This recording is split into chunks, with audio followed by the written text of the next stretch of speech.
Herkese merhaba, Caz Kessin diye bölümüne hoş geldiniz. Her zaman olduğu gibi gelecek nesile en iyi şekilde örnek olabilmek ve onların ilerlediği yolda onlara en iyi şekilde yardımcı olabilmek en büyük hedefimiz. Bugün de konuğum valla aslında her zaman söylediğim gibi kadın sporcu almak çok hoşuma giden de bir şey. Bugün de aslında biraz daha farklı bir yabancı konukla birlikteyim. Bence yaptığı sporla, profesyonel voleybolcu olmasıyla, başarısıyla ve tecrübesiyle gençlere en iyi şekilde örnek olduğunu düşünüyorum açıkçası. Kendini de bu konuda bence ispatlamış da biri. O yüzden kendisini konuk ettiğim için gerçekten çok mutluyum. Bugün konuğum sevgili Ola Rasinska. Ola, thanks so much for joining. Hello everyone.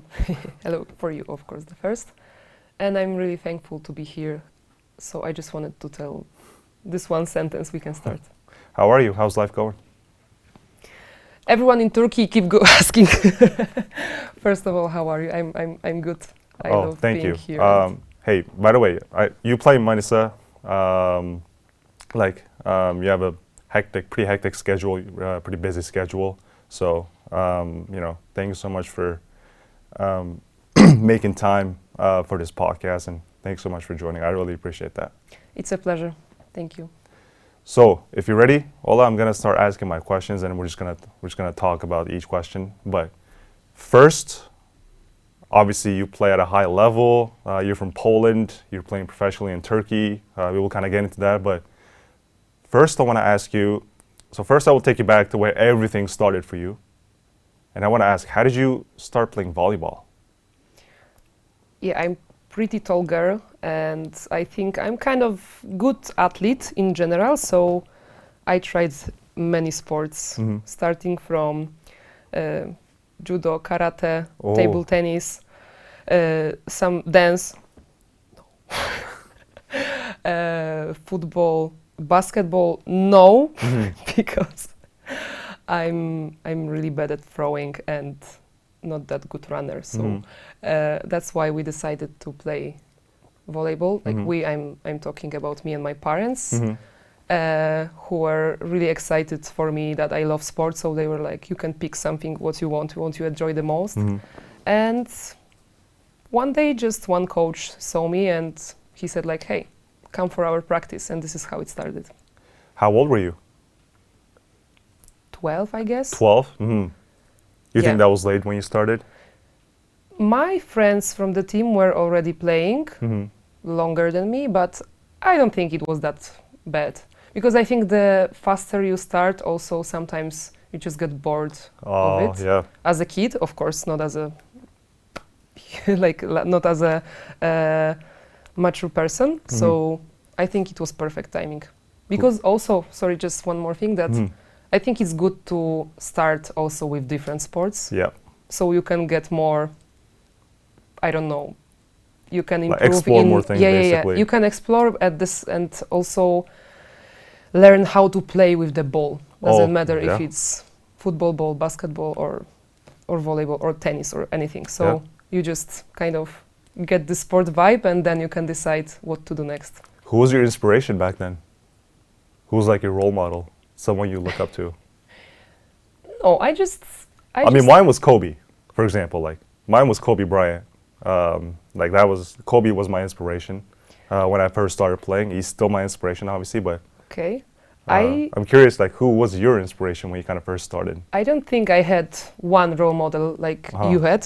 So I would say the first time I really looked like, wow, at someone was Rachel Rourke. I don't know if I pronounce her surname good. She was playing in Sopot in Polish team, which now doesn't exist. Never mind. It's just I saw her and I was impressed how good she can hit the ball, and I was like, okay, I could try this too, you know. Yeah. And I was already practicing, so I think it was the first thing which I had the flashback from, as you asked. But normally I just followed, I don't know, myself. Like I tried to improve. I was looking for many players. So it wasn't just like one person. No. Okay. Yeah, that's I think that's how it should be too, to be honest. As you grow older, you kind of have role models and players you look up to. So That's important. That's special. So, yeah. Yes. So, Ola, next I want to kind of get into like the challenges that you kind of face throughout your career. So obviously, you know, throughout the interview, I will ask you, you know, the games that you can't forget, or you know, the plays that you can't really forget. But next, I want to kind of get into like the challenges that you faced in your career. So, when you look back, what was like the biggest challenge that you faced, and how did you overcome it? There have been few challenges, but first thing which comes to my mind is when I got fired. When I got fired from the club because my performance was bad. When was that? Like around 6 years ago, let's say, maybe 5. And that was really bad time in my life because I was struggling at the court and out of the court also. Mentally, I can admit I was really down. And the club, I think they treated me bad because I didn't get any, we say, yellow card. I just got a red one. Yeah. So that was the thing which I couldn't accept. But at the same time, they had some point because I was playing bad. They shouldn't do this, but I think this moment was something in my life that the reason of firing me was because I was too big. My weight was so high, and I was struggling with this topic so for a long time. And after this, my life started to be so much better. I changed the club, and after that, I lost 20 kilograms in 1 year. Okay, I did it by myself. I mean, I tried to do this for, I think, 5 years before because I had these problems. It was hard, and I was always like the big Russia, let's say, because this is what people were talking about me. And also I was making jokes about myself, which was not that cool, you know. Yeah. And now I think losing these 20 kilograms helped me so much to improve me as a player. Also as a woman, it helped me to, you know, to like myself more. Some hate went away. And I think it happened because of the Italy, because this was the time when I changed my club and I went to a different country. So no one knew me and they couldn't judge me. They couldn't say, oh, you are again doing this mistake or this mistake, because everybody wants to tell you what to do. But at the same time, I think it's pretty easy to lose weight, but you just need to be mentally calm and trust the process and just ready. Keep going. Yeah. Be consistent, that's it. And I really did it, and I'm so proud of myself. And I think that was the key point of my career, because after that I could start to improve on different levels, not only focusing all the time on my weight. So are you happy that you went through this process when you look back? I think it had to happen. Like, are you happy that this happened? Yes, Obviously, you know. I know what you mean, and I'm happy. Yes. Because the thing is, like, when you kind of, you know, go through these things, like, it sucks. Like, when you get fired from your team, when you don't get any playing time, or you know, you get cut from a rotation. Obviously, it sucks. You know, you start asking yourself, "Am I good enough?" Or, you know, "Am I good enough to compete at a high level?" Or, "Is this the time that I quit?" You know, all these questions kind of start to, you know, fumble in your mind. But you know, as you were saying, I think the important thing is to just be motivated and just trust yourself. Because if you don't trust yourself, no one's going to trust you. You can't really expect that. That's like the thing that I live by. Ola, like, if I don't trust myself, like, I can't expect anyone to trust me. So, you know, we go through a lot, but I think when we look back, we always say, like, thank God this happened. So these are lessons, I know, Yeah, so as long as you're, you know, taking away good lessons from it, you're learning from it, I think that's all that matters. So that's why I wanted to ask you this question, like, we go through a lot, obviously, but as long as we learn from it and just move on, I think that's the best place that we can be in. So that's why I wanted to ask this question to you. Yes, I was really proud of myself, and I think that gives me such a confidence that I finally proved myself that I can do it and I can stick to it. And now I feel so good.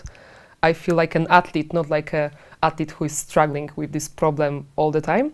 So I just wanted to tell also to this topic that just to every people who are struggling with the losing weight or gaining weight, or they have some nutrition issues, just don't listen that much people around. Because we live in the times where everyone has different solution. Yeah, social media. It turns out that it's really easy. Yeah. It's really easy. Yeah.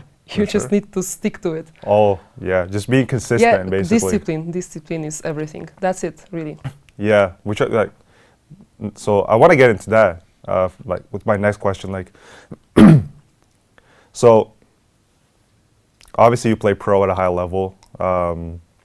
You're from Poland, you play in Turkey, and there are lots of athletes who want to be in your place, play pro, play at the highest level, compete at the highest level. But when people say, I want to be in your place, what's the one thing that they don't see? What's behind the scenes? Yeah. For sure. What's the thing that they don't see?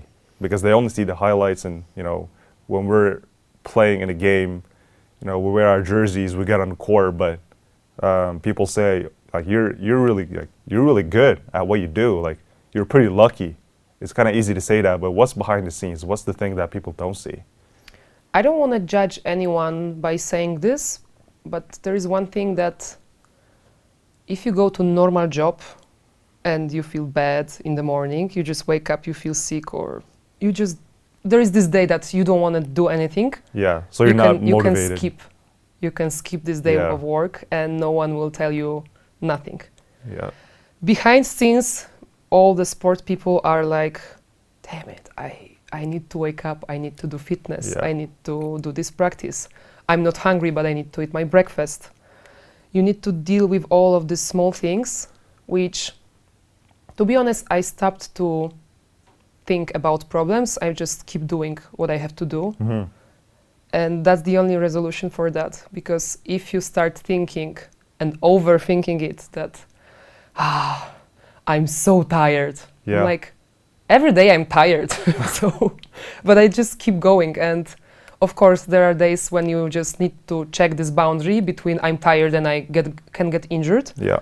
But I really think that, normal people who has normal jobs, different jobs, they are made different way. Sport people needs to be everyday routine of so many things, so professional things connected to your body, to your mind, nutritioning, supplements, sleep, everything you need to check, not check, but control, and take care of it. That, people are saying that I'm sleeping so much, and I'm because I need it. Yeah.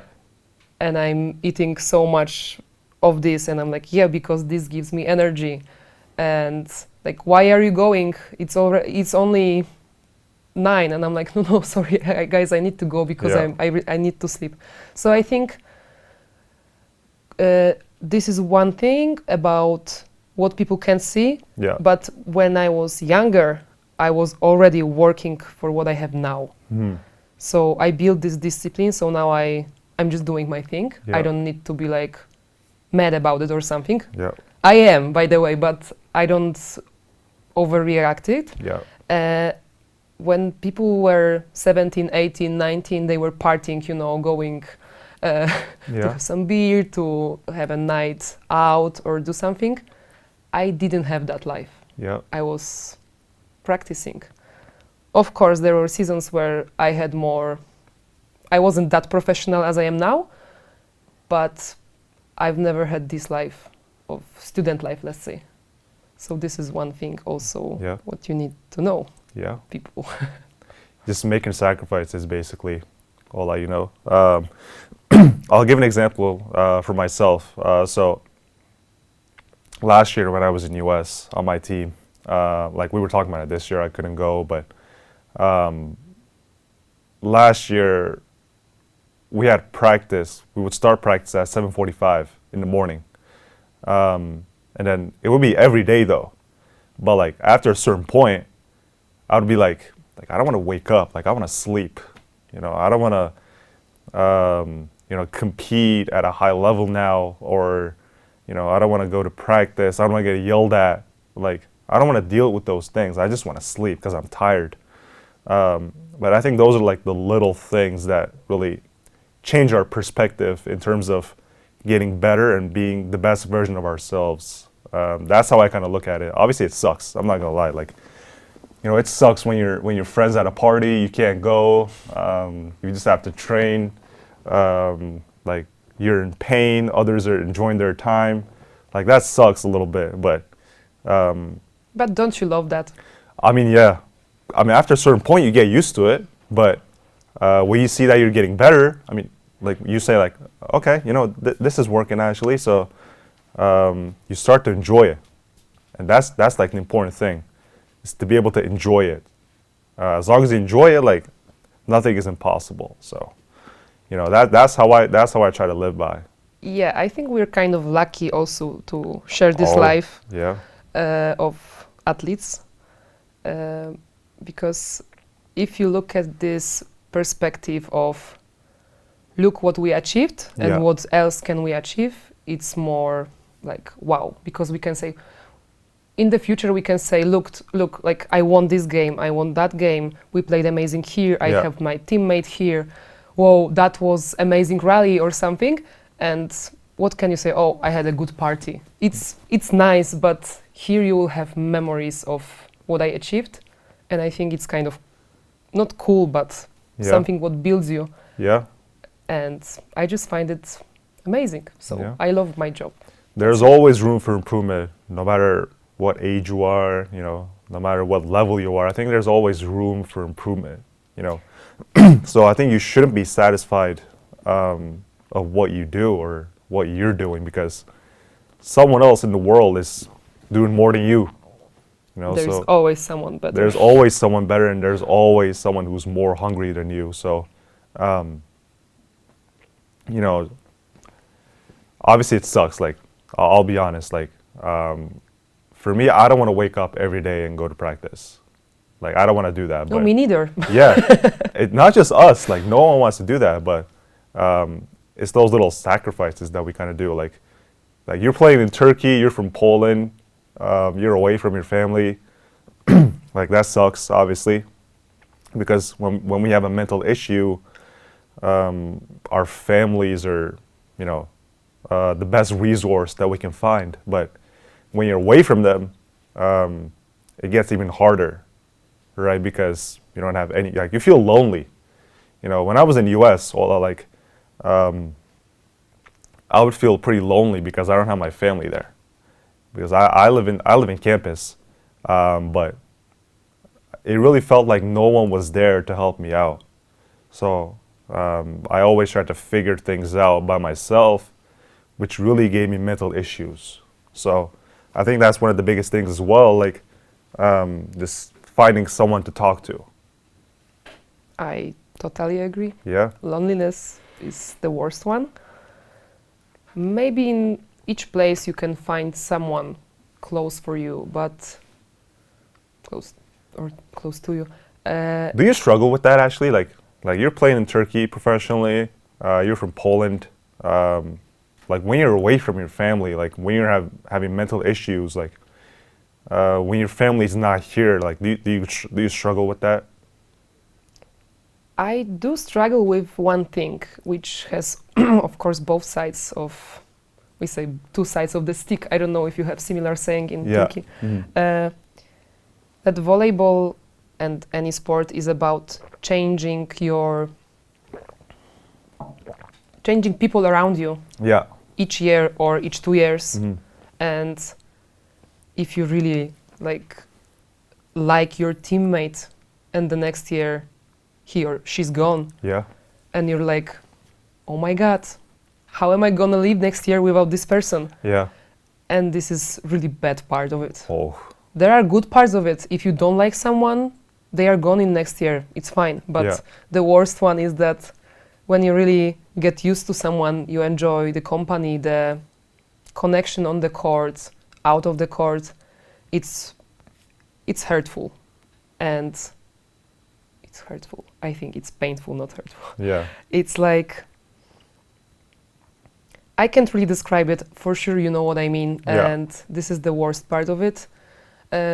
Some of us are lucky to have our partners with Yeah. us, so it's this, like, having love next to you is the best part, I think.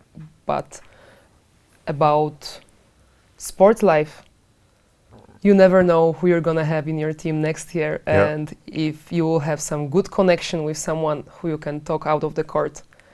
And each of us should find at least one person to go with, not to stay Yeah. alone, because I had one season when I felt pretty lonely. It was in Italy. But at the same time, I tried to maybe learn or get to know part of me who likes to be alone. Yeah. It's also something new. It was something new because I like to have company. Mm-hmm. I had to deal with that because I didn't know Italian. So I started to learn, but as you know, it's not that easy to learn new language in 2 months, or Yeah. you can understand, but you cannot be a part of conversation. Yeah. So these are the hard parts, but Yeah. at the same time, I was also gonna say about playing in Turkey is, okay, I'm away, like long distance from my family, Yeah. but you know, I have sun every day here. Yeah. I live in a country which has nice food, nice people. The area is beautiful, so Yeah.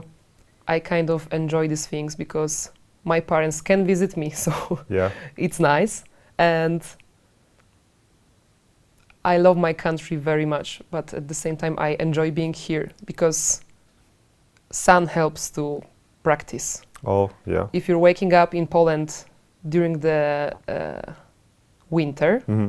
if you want to stay at home, it's perfect because it's snowy, it's cold, it's Yeah. this vibe. But if you want to go for the practice, I prefer to have sun outside. Yeah. Yes, so this part is just, I wanted to came up with something positive. Yeah.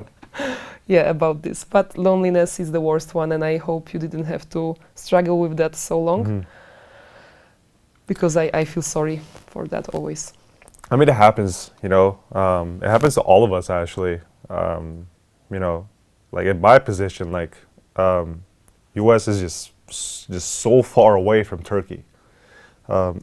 So it's even hard for my family to visit too. I think, but those are like the sacrifices that we kind of make throughout the process, as we were talking about it before. Because like, if I didn't have goals, or if I didn't have a dream, obviously I probably wouldn't, you know, go to U.S. and, you know, just live there by myself. Like I probably wouldn't do that. But it's just those little things that we're trying to achieve, and like the things that we're trying to work in, that we're working towards. Like I think those are the things that we need to do. Just sacrificing our time with our family, just being away from your hometown.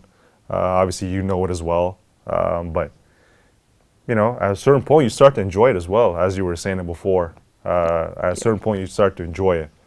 But you know, at a certain point, it can, you know, kind of hit you a little bit in terms of your mental health. But Yes. overall, you know, if you're locked in, staying consistent, finding ways to enjoy your time, you'll be in good shape. So that's what I always try to tell the young kids. Like, always try to enjoy your time. Like life is good. Life is beautiful. Like it's hard, but life is good. So just try to enjoy your time. Also, Like look, sports don't have to be your whole life. Like we're more than athletes. So yes.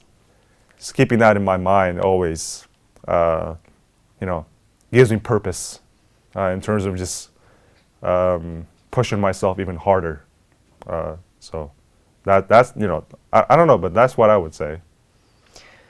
I totally agree. I just wanted to add that when you're traveling, like you said about your example, your family is way further than me against Poland. Yeah. But look how much you can take from it. Your English is amazing. You met new people, new point of view of the other nations. Yeah. Because, okay, I'm assuming that you didn't only play with Americans. You also met different nations. Yeah. And from this, you can learn so much. I think traveling and meeting people who are from different countries teaches you a lot. Oh, yeah. You can compare. Especially about life. Yeah, you can compare always what's going on in my country, in different countries. What's your perspective? Yeah. What do you do for Christmas? What do you do in the summer? Yeah. What are your rituals? And I think it's amazing that traveling can make you develop, I don't know, improve. Yeah.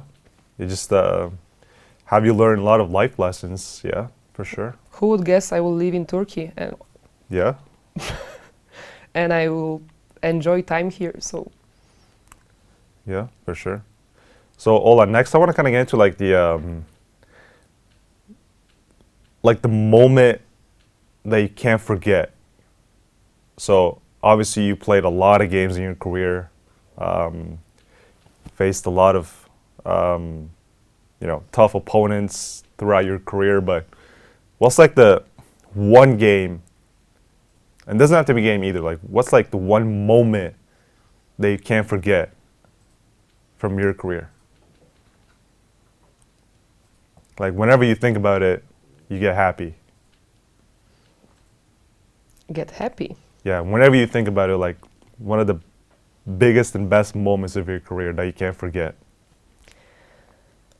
I can't name one of it. I can give you a few examples. I don't know if the translation is good. We went to China, to Chengdu. Okay, yeah. I don't know, it was 3 years ago. And we won a medal there. You were playing in Italy? Sorry? You were playing in Italy? No, it was already before coming to Turkey. I think it was this year, or maybe 1 year before. It's not that important. It's just, I know I didn't want to go there. I shouldn't probably say it, but I had a hard time and I just wanted to stay home. Oh, you didn't want to travel? Rest. Okay, yeah. I was hungry of this journey. Yeah. But I had this moment when I was so down and I just wanted to rest and take my time during the summer. But somehow I said, I can do it. I went there and we won a medal, and it was something big because now I can say I was in China playing against many amazing athletes, and we lived in this kind of village, which is like an Olympic village, but of course it's not the same, but it looked like this. And all these things there about how do you get there, where do you eat, where do you sleep. It was so big, it was like a small town. And it's one thing which I also really enjoyed, and I can say one example. It just came to my mind that I love volleyball for the moments where we feel this energy with teammates. Yeah. It's like, something is going bad, we just look at each other and this energy comes back, or someone can say something, someone can scream, you can be annoyed by someone, but in the end you just come to this circle and say, bravo, we made it. And I think we play for all these small moments because it doesn't happen a lot. Yeah. It's not like in each game we felt it. No. Yeah. We did it. Exactly. But for sure you know what I mean, because you're also an athlete, and there are these small moments where you just can't describe it, but you felt it. Oh, yeah. And maybe this is not exactly an answer for your question, but I just thought about why we are doing it. Yeah. The purpose was to feel this energy, to being proud of all team, and especially about yourself also. Yeah. It's a team sport, but in the end, you also count on yourself the most. Yeah, for sure. But it's just really nice to have this vibe and flow with your teammates. Yeah, just being able to create those connections and just being able to communicate in a good way. I think that's the biggest advantage of playing a team sport. Your teammates can help you a lot throughout the process whenever you're having a hard time. So you're losing, but whenever volleyball is. I mean, yeah, at least your teammate can understand you. Like you can talk to them and just ask for help. So I think that's the biggest thing about team sport. So. It doesn't happen a lot, as I said, but if it when it does, yeah, it's amazing. Yes. So Ola, last two questions I want to ask you. So, this might be a little bit of a hard question as well. So if only one thing doesn't, if more than one thing comes to your mind, feel free to say it, but what's the biggest life lesson that volleyball taught you throughout your career? What's the biggest life lesson that you've learned throughout your career? As an athlete or for my life? Throughout your volleyball career as an athlete. Whenever something is bad, just try to change it. Never say there is nothing to do. Yeah. I'm an opposite, and I got so many sets during the games. Mm-hmm. And my position is basically being responsible for attack, for scoring. And, I have so many downs. I do mistakes, sometimes mistakes in a row, but then another ball is coming, and you need to realize that this is your job. And whenever you do mistake, just forget about it. Yeah. Because if you did 10 mistakes, try to learn from but set point or game point comes to you, yeah. you can still score. You can change it. Of course, you can go on the bench, but as long as coach wants you on the court, you can always change. Okay, I sound smart now because it sounds easy. It's not. It's the worst part of volleyball and of all sports. But just remember that there is always a way to change something. And in the end, it's just volleyball. Yeah. It's just volleyball. Whenever I'm really angry about something, I feel like I'm not a doctor. I'm not fighting for someone's life. I'm just, that's it. Yeah. So why should I be so angry about it? I try to enjoy it. Yeah. But you need to catch yourself on these moments and then try to change it. Just let it go, basically. Yes. So this would be one thing. Yeah, just one. It's enough. Yeah. I think it's a pretty smart one. I mean, for me, what I was going to say is the man above gives you people that you need, not the people you want. And that's one of the biggest life lessons that I've learned throughout my career.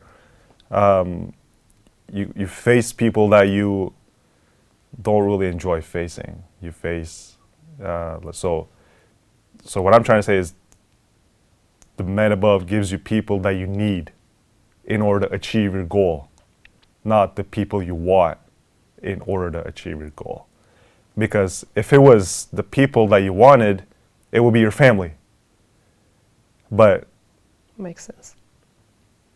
But life just gives you the people that you need in order for you to achieve that certain goal. So, we face a lot of challenges, and we meet a lot of people. For example, sometimes we're in a team. The coach doesn't really like us. That coach just yells at us all the time. But maybe that's what we need in order to achieve our goal, right? So that's what I'm trying to kind of get to. This life just gives you people that you need, not the people you want. And that's how I think the cycle of life works. overcoming obstacles along the way that then create like the masterpiece, or that then create the level that you're trying to reach for. So like that's what I would say. Obviously I'm, you know, younger than you. You have a bigger life experience than me, a higher life experience than me, but this is like the thing that I kind of learned throughout my career. Just not being upset about, you know, anything, and just keep moving forward, because everything happens for a reason at the end of the day. So you know, that's like kind of what I would say. But you know, the thing that you were saying like is super important as well. So yours is deeper, I think, and it inspires me. Yeah, I kind of, no, I totally agree, but I've never thought about people this way. I always thought about situations, that everything happens for a reason, but it's connected. Yeah. So it's really nice that you said it. Yeah, it's a deep quote, and thinking of it makes me feel like I had people in my life, in my career, that I didn't like, or I had problems to understand or something, but I took these lessons exactly as you said, that you can learn from them how to deal with that kind of people. Yeah. How to not get annoyed, or how to control yourself, how to put boundaries, because I'm a really nice person, and for me it's hard to, you know, settle the boundary. Yeah. So I think this is a good one, as you said, that it's about this. Thank you. And also that you always have some, not you, but each of us has moments where you think, oh, I'm on the bench, I'm not playing, this team is so bad, I don't like this team. Yeah. I don't enjoy being here, I don't like the city, I don't like the coffee here, I don't know. Yeah. But I think you always can find something to do. For example, when I feel bad about something, I always try to, okay, after I make drama, first I do drama, and then I try to think more logically. And for example, I had a season where I wasn't playing, or I was playing one game and then I didn't, and one game, and me with other opposite, we were like, who's playing today? Because we had no idea, coach never talked with us. And I was like, okay, since I'm not playing, maybe I have space to improve in some different area. So I changed my my fitness coach. Yeah. And since then, I improved so much in volleyball that I went to better club. And you know, life is about all these small things that maybe I can find something in this. I can still do something. And okay, if you don't have idea how to do it, ask someone smarter than you, or someone who's been through it. Yeah, exactly. There are always some stories behind. There's always a solution, basically. Yes. And life is all about good chances and circumstance. Coincidence. And what I wanted to say, that I was gonna play in Germany. I already signed with one club. Okay, I think I can say the name. It was Potsdam. It was 2 years ago. And they acted very good to me, because they said, Ola, we are really sorry, but something changed in our management, or I don't know, some government thing maybe. We don't have money. If you will come, we will have issues with this. So if you could find another club, would be really good for us, because we can't afford this contract for now. And I was like, thank you. Yeah. Because I've been through problems which were money problems. Yeah. The worst part of my career, where you're struggling because they don't pay you, you have to practice, they are unprofessional, but they want you to be professional. Yeah. No, I didn't want this story again. So I said no, and then I got an offer from Aiden. And it was really late to sign such a good contract. Yeah. So imagine how kind of lucky I were. Yeah. okay, I think I deserved to be there, but I wasn't gonna be there. I was gonna play in Germany, which is one step behind. I don't think it's that good league. Okay, of course, Turkish league is one of the best. So you see how some things can go. So never stress about something because it's not. It's just temporary, probably. Yeah, So, it just comes and goes, yes. basically. So being in Aiden was a coincidence. Yeah. Yes, many things could happen. Yeah, and I ended up there. For sure. Yes. Ola, thank you. Thank you so much. Hey, personally, I really enjoyed it. Just hearing about your, your story, the lessons that you have to share with the younger generation. I really appreciate you, and hopefully, when a young person watches this, hopefully they'll be inspired. So, thank you so much for your time. I hope everyone understood what I wanted to say, and I really enjoyed this time here. And I think you're a really honest person, and I feel that we understand each other. You're an athlete too, and it was really nice talk. Thank you so much. Of course. So today I had Ola with me. Yani buradan sonra Türkçe gireceğim. Çok teşekkür ederim izlediğiniz için. Bugün Ola Rasinska ile birlikteydik. Umarım hoşunuza gitmiştir. Umarım siz de bizim keyif aldığımız kadar keyif alırsınız. Bölümler gelmeye devam edecek. Şimdilik bizden bu kadar. Görüşürüz. Kendinize iyi bakın.